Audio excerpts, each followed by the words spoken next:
Hi people, once again it's Muli Musyoka from Hair Hub Trichology Center. November is Cancer Awareness Month and we take time to discuss with people every time what would be the impact of cancer on hair or cancer treatment on hair, and we've actually gotten quite a number of questions coming through, and I just wanted to demystify what really happens. What I will start with is your hair is the second fastest cell multiplying tissue after bone marrow.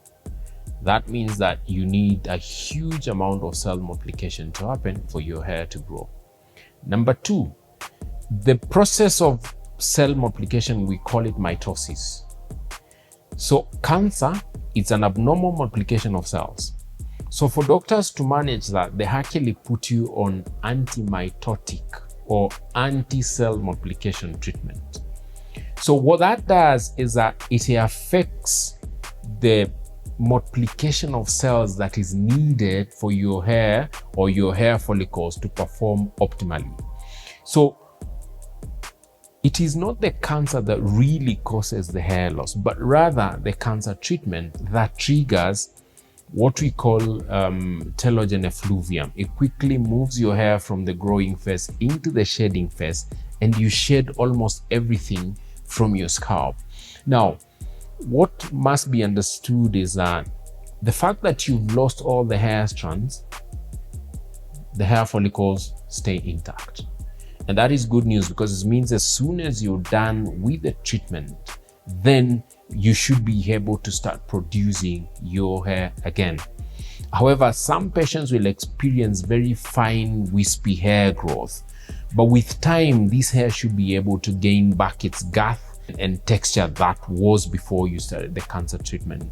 However, in some other cases, you will need some support. You could either use things like supplements to help with that. You could do things like use of your own growth factors, really to help the hair to get back to the density, or rather the girth and the texture that you had before.